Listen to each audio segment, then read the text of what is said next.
Buenos días, apreciados alumnos. Por favor, ¿me están escuchando? Sí, doctor, buenos días. Gracias. Vamos a continuar con el tema. Estábamos hablando de los pioneros en el desarrollo de la ginecología. Me olvidé mencionar a Tomás Cullen. Tomás Cullen fue el primer profesional en establecer un laboratorio de histopatología exclusivamente para casos de ginecología. Ahora continuamos con el tema y vamos a ver procedimientos en el estudio de la paciente ginecológica.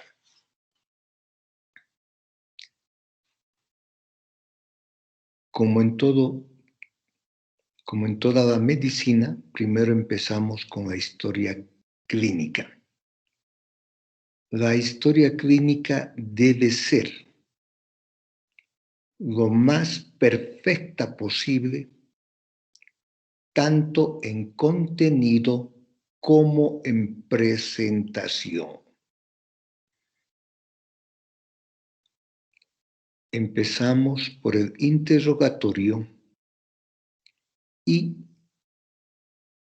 es necesario establecer un sentimiento de confianza y simpatía.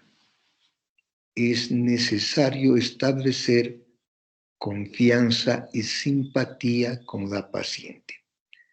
Y vamos a ver por qué es tan importante establecer una relación de confianza. Si la paciente es bastante clara y precisa en la exposición de su motivo de consulta y en la descripción de su cuadro, podemos permitir que ella desarrolle en forma espontánea. Pero si vemos que presenta divagaciones o se desvía del motivo principal de consulta, podemos encauzar el interrogatorio. Es necesario averiguar sobre sus antecedentes personales no ginecológicos, enfermedades importantes durante la adolescencia, la infancia, la juventud, sobre todo si tuvo o no antecedentes de cirugía a nivel pélvico, enfermedades de transmisión sexual. También entre los antecedentes ginecológicos, es necesario interrogar sobre la menarca, las características del ritmo menstrual, interrogar sobre a qué edad inició la vida sexual, interrogar sobre los embarazos, si fueron partos, cesáreas, abortos, embarazos ectópicos, las características, repito, de su ritmo menstrual, que es muy importante.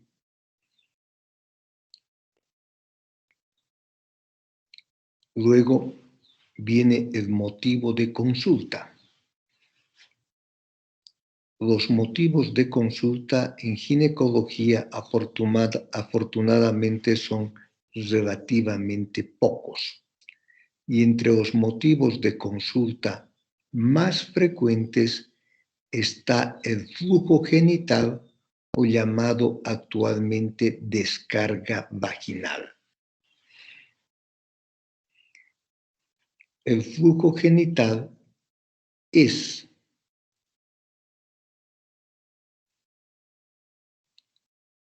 un líquido de características variables que se origina en diferentes niveles del aparato genital femenino. Es inespecífico y es uno de los motivos de consulta más frecuente en ginecología. Repetimos, el flujo genital es un líquido de características variables que está presente y se exterioriza a través de la vagina. Luego están los trastornos menstruales o hemorragia. La menstruación, en última instancia, es el exponente de la función ovárica. La paciente puede tener un ritmo menstrual muy regular, por ejemplo, cada 28, cada 30 días, o puede cursar con ciclos donde existe atraso menstrual, o sea, más de 37, 38 días entre ciclo y ciclo, o ciclos muy cortos, menores de 23 días. Por otra parte, puede presentar amenorrea, por ejemplo, que no tenga un sangrado menstrual por más de 3 meses. O puede presentar sangrados uterinos irregulares, frecuentemente denominados metrorragias. Luego, otro motivo de consulta es el dolor abdominopélvico. Es bastante frecuente que la mujer consulte por dolor, sobre todo en cuadrantes inferiores del abdomen, o más preciso en hipogastrio. En estos casos hay que establecer la topografía, la iniciación, las características del dolor, si está relacionado con alguna actividad y sobre todo si el dolor tiene alguna relación con el ciclo menstrual. El dolor abdominopélvico no es exclusivo de procesos ginecológicos, puesto que puede deberse a otras patologías, por ejemplo, gastroenterológicas, puede deberse a patologías urológicas, patologías neurológicas, y puedo decirles que una paciente con dolor a ese nivel primero va a acudir al ginecólogo, pero la causa más frecuente de dolor a ese nivel son las causas gastroenterológicas que posteriormente vamos a ver cuando hablemos del dolor pélvico crónico. Prurito vulvar es otro síntoma muy frecuente en la mujer, manifestado como sensación de ardor o picazón. Es bastante frecuente, en muchas ocasiones es de fácil diagnóstico y resolución, pero en algunos casos resulta sumamente complicado y un verdadero desafío su diagnóstico y su tratamiento. El prurito vulvar puede deberse a infecciones vulvovaginales muy sencillas, por ejemplo, una infección por cándida vaginal, o puede deberse a casos ya más complejos como la distrofia vulvar o en ciertas ocasiones puede ser inclusive la primera manifestación y muchas veces la única manifestación por mucho tiempo de un cáncer vulvar. Por tanto, es muy importante determinar el origen y las causas del prurito vulvar.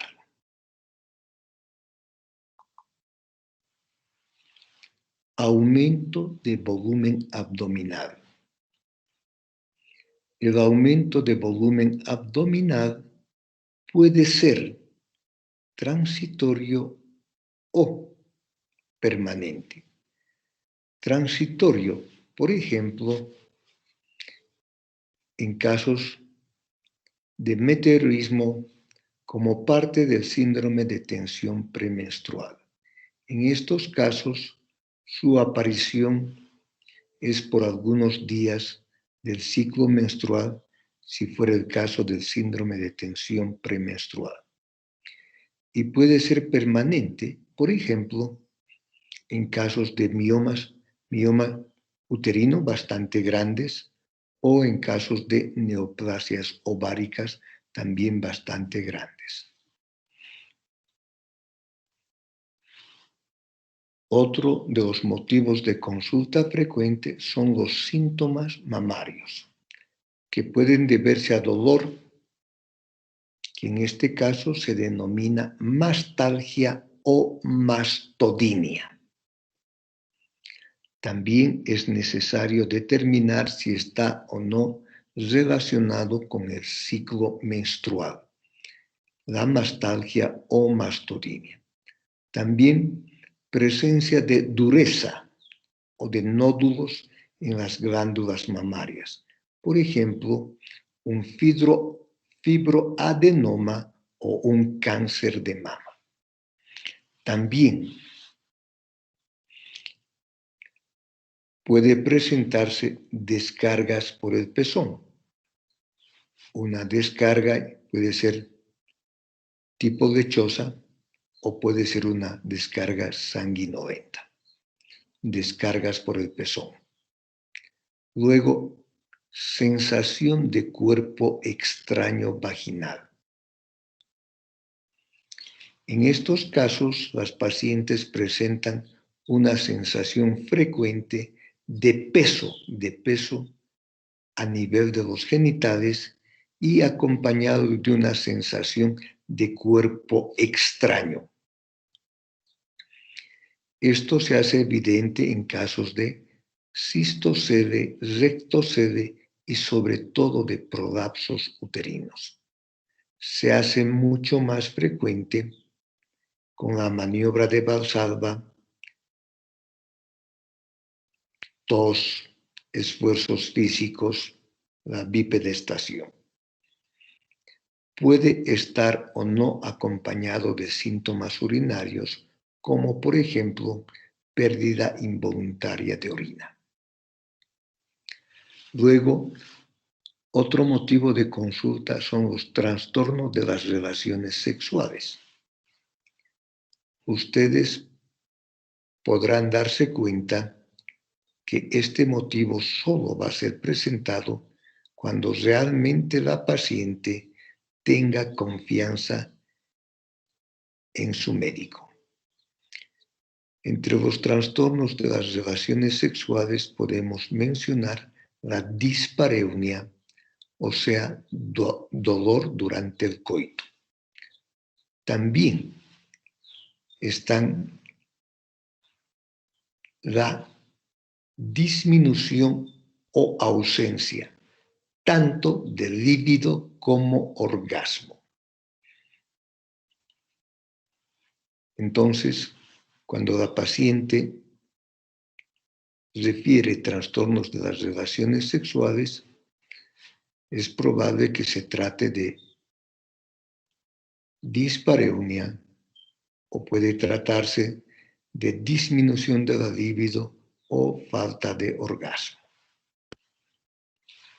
Deseo de embarazo. Muchas pacientes consultan por problemas de infertilidad, donde buscan un embarazo y no se produce un determinado tiempo. Ya la anamnesis nos puede adelantar si se trata de una infertilidad primaria o de una infertilidad secundaria. Actualmente, la consulta por problemas de infertilidad, o sea, deseo de embarazo, ha aumentado considerablemente. Aunque la tasa de infertilidad como tal, sigue manteniendo su porcentaje. ¿Por qué ha incrementado más la consulta por infertilidad o deseo de embarazo? Principalmente porque las mujeres cada vez están posponiendo la edad del primer embarazo. Ahora muchas mujeres pues recién piensan embarazarse, muchas después de los 30 años. Otro motivo de consulta es el de la planificación familiar. En estos casos, la paciente pregunta sobre métodos que puedan evitar el embarazo, principalmente y en ciertas ocasiones para diferir el embarazo. Entonces, cada vez las pacientes consultan por planificación familiar. Y finalmente el climaterio. Muchas pacientes consultan por los síntomas molestosos que ocasiona el climaterio, básicamente el síndrome climatérico. Y otras pacientes vienen para evitar las consecuencias posteriores del climaterio, como por ejemplo la atrofia urogenital, la osteoporosis. Ya con un motivo de consulta bastante determinado, precisado, el médico puede tener una idea de la gravedad del caso o la razón de las molestias que presenta la paciente. Luego pasamos a la exploración o el examen físico. Para esto hay que cumplir algunos requisitos para un buen examen ginecológico. Recuerden que en este caso vamos a explorar los órganos genitales de la mujer, las partes íntimas. Por tanto, deben cumplirse algunos requisitos. Actualmente es fundamental primero hablar y explicar a la paciente lo que se va a hacer. Por ejemplo, ahora es obligatorio decir, señora, voy a poner el estetoscopio a su pecho para escuchar su corazón. Y ya la paciente de alguna manera nos indicará que está de acuerdo o no está de acuerdo. Y con mayor razón debemos explicar lo que vamos a hacer en el examen ginecológico. Para esto hay que cumplir algunos requisitos, como les decía. En primer lugar, un ambiente privado. Luego, debe haber un acompañante o una acompañante. Es necesario la presencia de alguien que pueda acompañar, sobre todo durante el examen ginecológico. Luego, tiene que hacerse en posición ginecológica. Debe tener la vejiga vacía, es fundamental una vejiga vacía previo al examen ginecológico. Se requiere mucha delicadeza. Se requiere buena iluminación. Se requiere una sabanilla adecuada y se requiere tener el instrumental que se va a necesitar, debe estar a la mano de fácil acceso, porque no hay nada más incómodo que una paciente en posición ginecológica cuando el médico tiene que ir a traer otros instrumentos dejándola en esa posición. Entonces es importante el ambiente privado. Debe haber un acompañante, lo que se llama el chaperone, la buena iluminación, una buena comunicación con la paciente, delicadeza, posición ginecológica y todo lo necesario. Una vez que hemos explicado a la paciente que tenga la vejiga vacía, empezamos con el examen, primero abdominal. Y nos fijamos las características del abdomen con la inspección. Si notamos algo raro en la pared abdominal, presencia de cicatrices o asimetrías en la pared abdominal que podrían deberse a una neoplasia ovárica, a un mioma u otra patología, la ubicación, las características de la cicatriz umbilical. Luego hacemos la palpación, como en cualquier otra especialidad, lo hacemos con la delicadeza necesaria.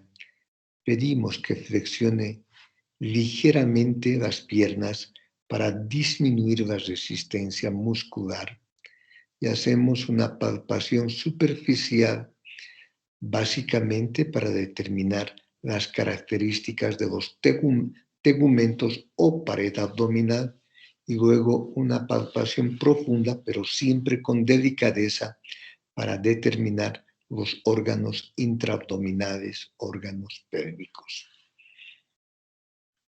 Luego hacemos una percusión sobre todo para delimitar en casos de masas o neoplasias abdominopélvicas y para determinar si existe o no timpanismo.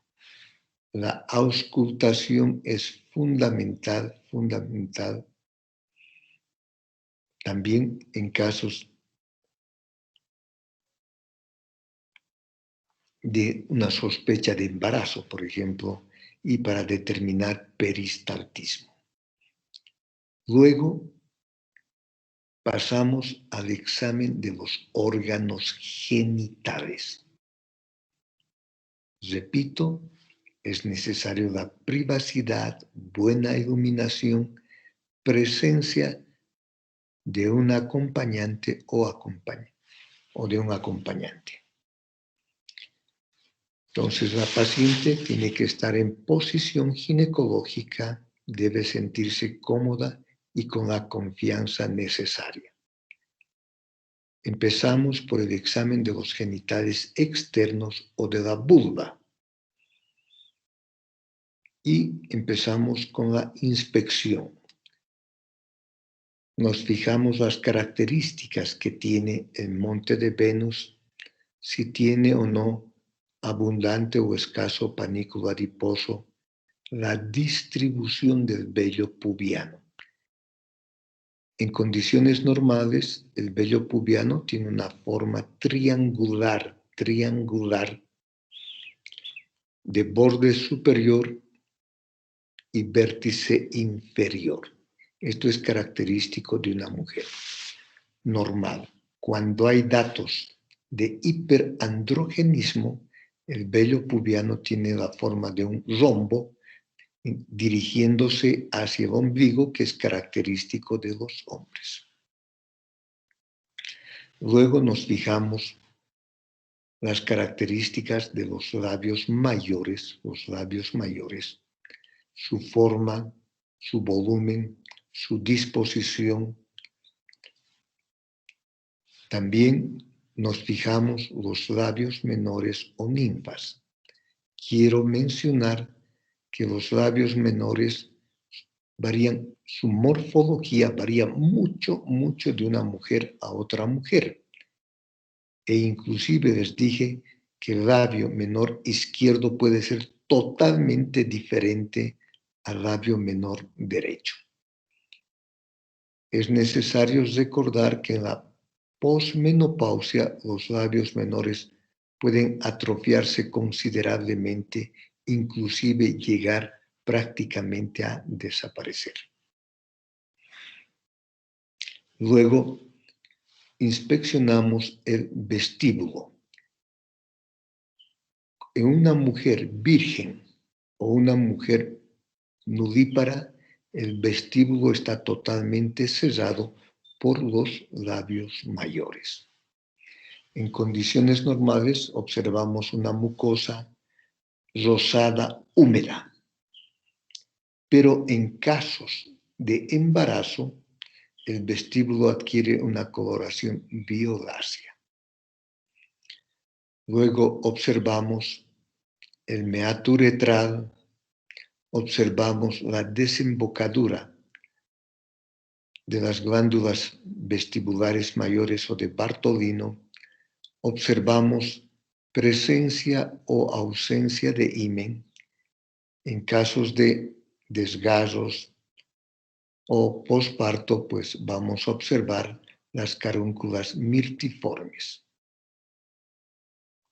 Luego observamos si existe o no presencia de cicatrices, por ejemplo, de una episiotomía. Observamos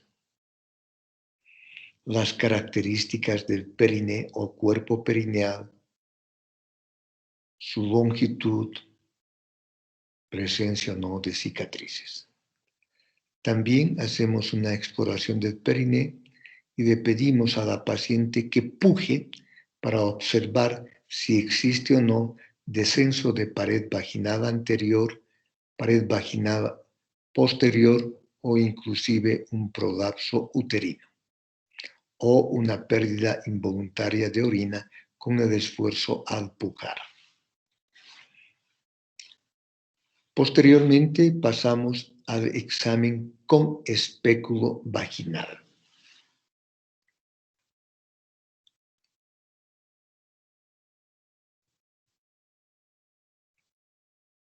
El espéculo o espejo vaginal es un instrumento que permite dilatar la entrada a ciertas cavidades y permite separar sus paredes para hacer una inspección de su interior.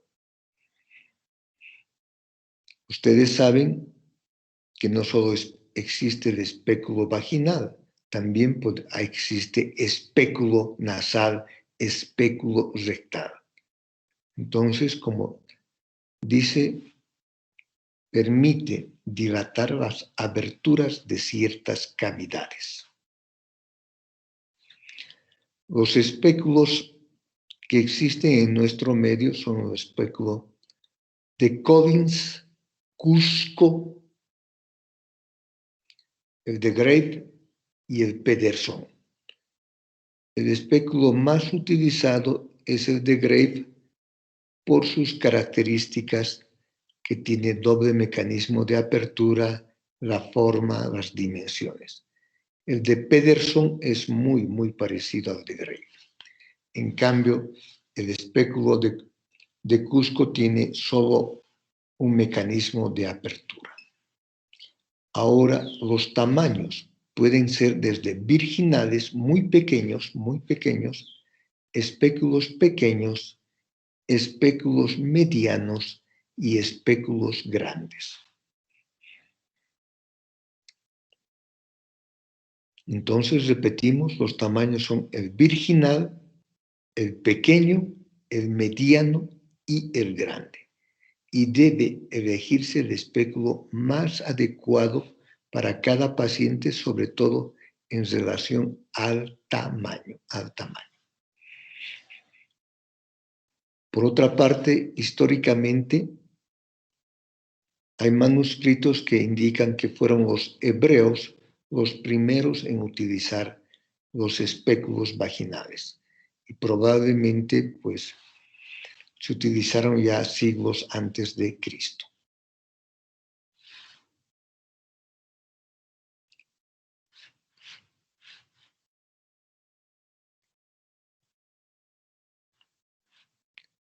Una vez, para utilizar el espéculo, si no vamos a tomar una muestra de Papa Nicolau, podemos lubricar con vaselina líquida, si no vamos a tomar muestra de Papa Nicolau.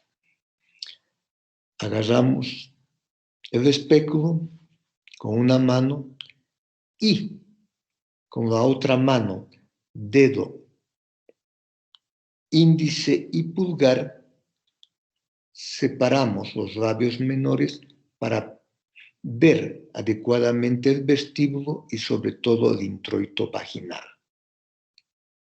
Apoyamos la punta del espéculo sobre la horquilla perineal, colocamos en forma oblicua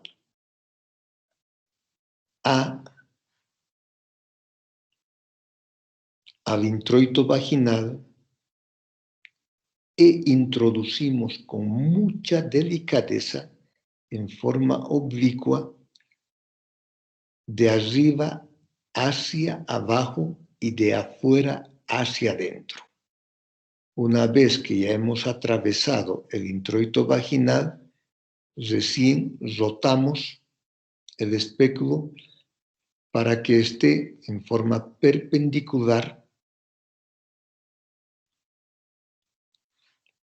al introito vaginal.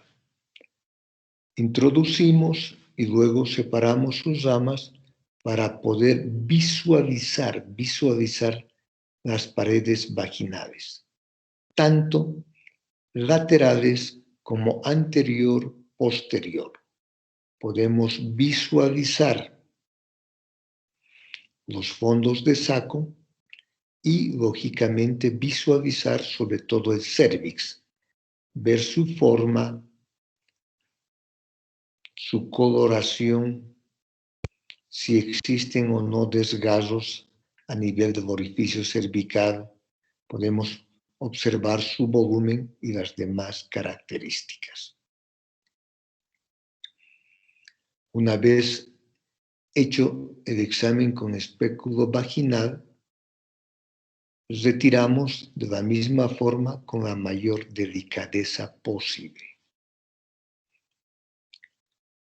Luego pasamos a realizar el tacto vaginal bimanual. Esto implica utilizar ambas manos, una mano a nivel del abdomen, encima del hipogastrio, y dos dedos de la otra mano, el dedo índice y el dedo medio, se introducen dentro de la cavidad vaginal y con movimientos sincronizados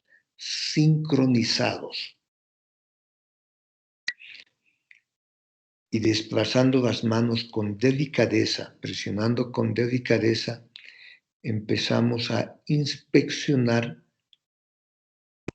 tanto la vagina, las paredes vaginales anterior, posterior, palpamos los fondos de saco, ver si están o no están ocupados. Luego palpamos el cérvix, determinamos su ubicación en relación al eje longitudinal de la vagina determinamos su volumen, su consistencia, su superficie. Luego movilizamos el cérvix tanto en sentido antero-posterior y lateral para ver si existe o no existe dolor. Por ejemplo, si hay dolor al movilizar el cérvix, podemos sospechar hasta en un embarazo ectópico. Luego palpamos el útero, el cuerpo uterino, y vemos si es anterior, posterior, determinamos la posición, si es anterior, posterior, intermedia. Podemos determinar su volumen, las características de su superficie, su consistencia. Además, al hacer el tacto vaginal bimanual, podemos hacer una pequeña presión sobre los conductos o el orificio del conducto de Bartolino para ver si hay alguna secreción. Luego podemos presionar suavemente sobre la uretra, el conducto uretral, y sobre la ubicación de las glándulas vestibulares menores. Finalmente, apoyamos el dedo índice y medio sobre la horquilla perineal y pedimos a la paciente que contraiga los músculos perineales para ver si existe o no, para efectuar una valoración de suficiencia perineal. Cuando apoyamos los dedos sobre la horquilla perineal y pedimos a la paciente que contraiga los músculos perineales y nosotros podemos sentir una presión sobre nuestros dedos, como apretando, ajustando, y además podemos sentir que nuestros dedos son elevados hasta el borde inferior de la sínfisis del pubis, entonces podemos determinar que existe suficiencia perineal. En caso contrario, estaríamos en un caso de insuficiencia perineal, que eso es muy frecuente con el número de partos.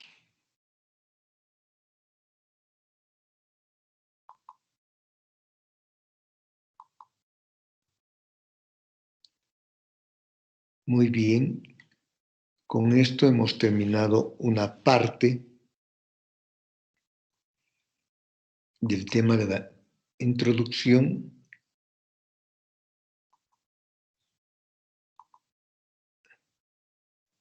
Y ahora vamos a ver lo que continúa. Ahora vamos a ver de los estudios complementarios específicos en ginecología.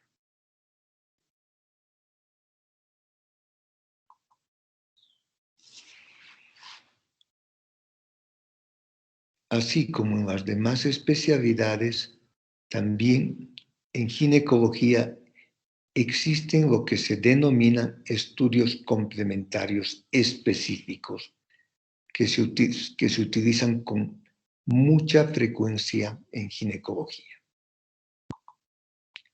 Entre estos están la citología cervical o citología exfoliativa oncológica, muy conocido como examen de Papa-Nicolau. Como su nombre indica, es el estudio de las células desprendidas del cérvix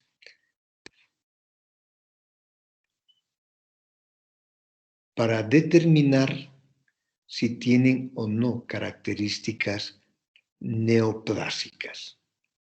Básicamente, la citología exfoliativa oncológica o examen de Papa-Nicolau tiene el objetivo de determinar el riesgo para un cáncer de cervix en una paciente.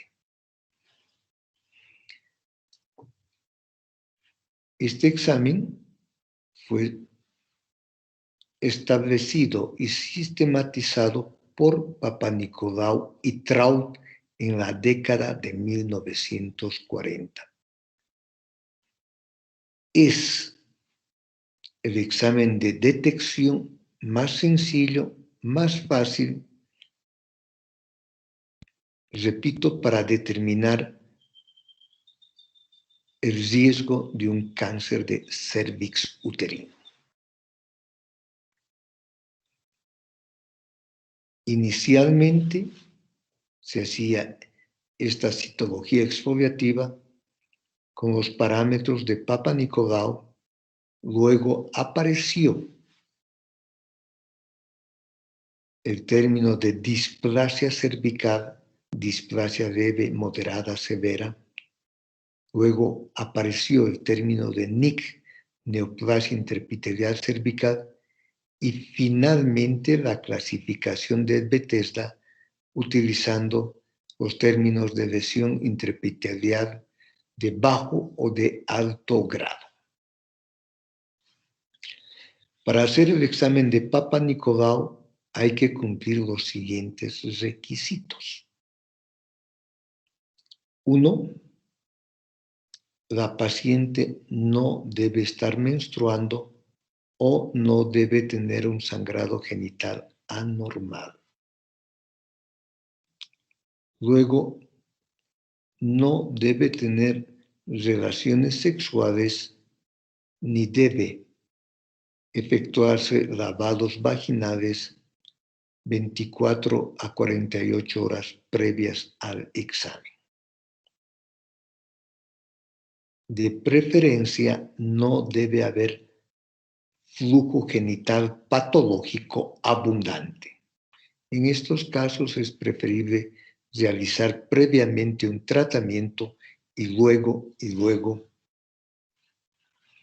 recién tomar la muestra para el Papanicolaou. Y finalmente, ahora sí hago hincapié que no debe utilizarse lubricantes para introducir el espéculo y luego tomar la muestra del Papanicolaou. No debe utilizarse lubricantes. Lo máximo que podríamos utilizar es solución fisiológica. Una vez introducido adecuadamente el espéculo, tomamos una muestra del exocervix y para esto utilizamos la espátula de aire. Aire con Y. Introducimos en el orificio cervical externo y rotamos 360 grados en dirección a las manecillas del reloj. Luego de efectuar la rotación, depositamos la muestra en las laminillas con movimientos circulares. Luego, otra vez tomamos una muestra, pero esta vez del canal endocervical con la escobilla. Introducimos dentro del canal cervical y también hacemos una rotación de 360 grados y la muestra también depositamos o extendemos en la laminilla. Una vez depositadas las muestras, tanto del exocervix como del canal endocervical, tenemos que fijar la muestra, ya sea colocando en una muestra de alcohol éter o fijar con spray. La fijación debe hacerse lo más pronto posible. Y la muestra celular debe contener los dos tipos de células. Tanto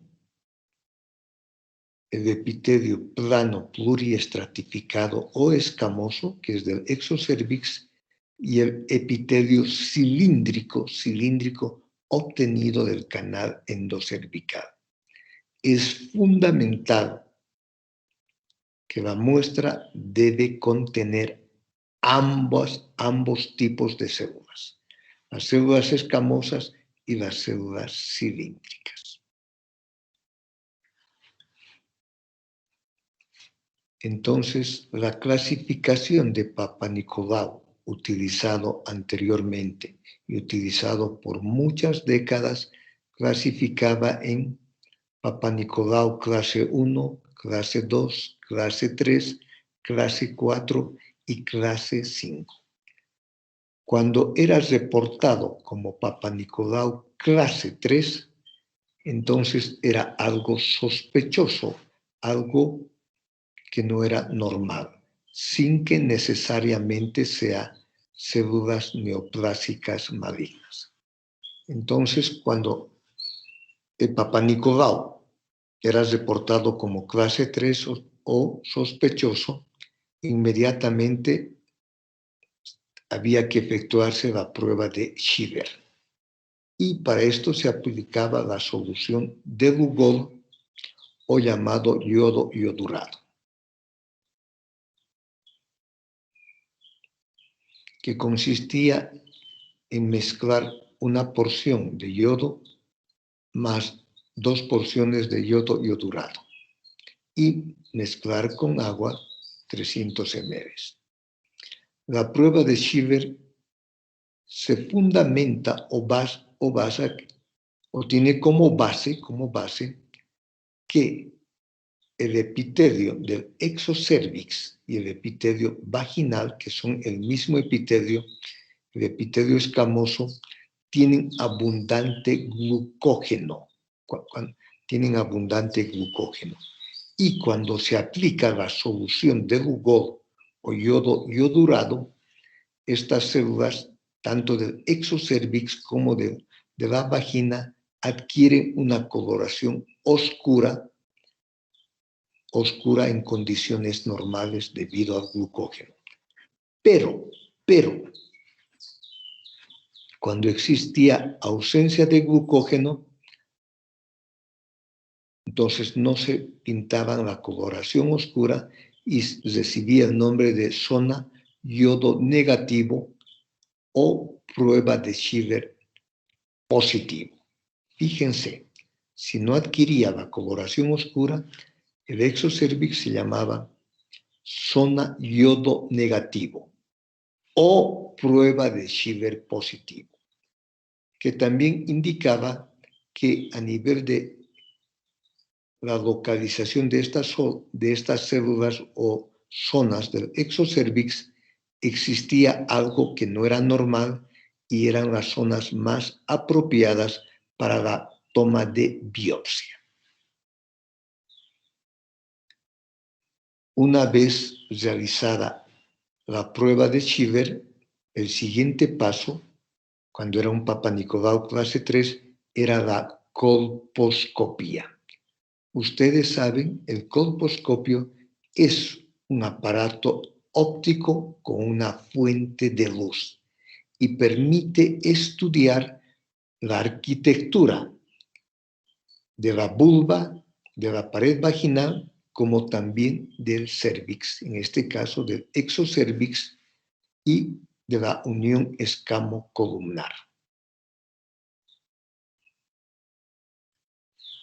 La colposcopía estaba indicado en casos de citología con Papanicolau clase 3 o para hacer seguimiento en casos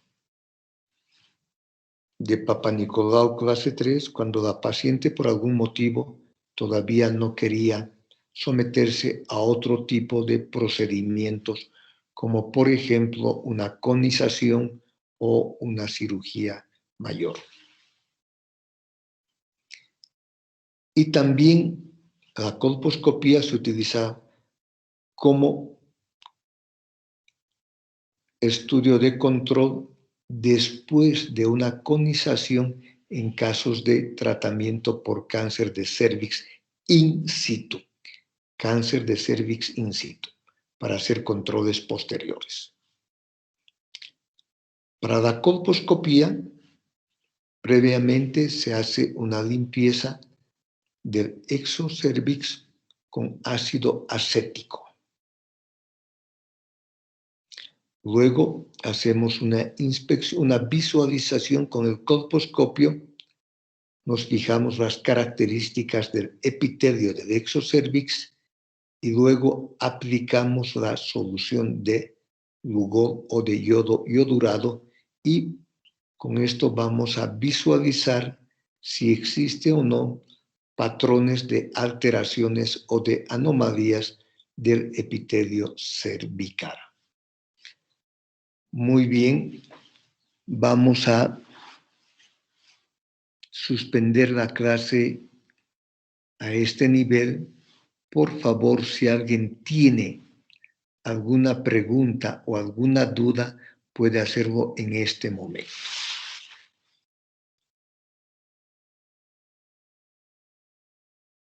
¿No hay ninguna pregunta? ¿Alguna duda, por favor? No, doctor. Bueno, gracias. Entonces, quiero preguntarles, ¿ustedes saben cuándo va a ser el segundo parcial? El 18, doctor. El 18. ¿No era el 21? El 18 es pediatría, el 21 es doctor. El 21. ¿Está confirmado el 21? Hasta donde tenemos entendido, sí. ¿Y saben la hora del examen? No, doctor, eso nos mandan una semana antes.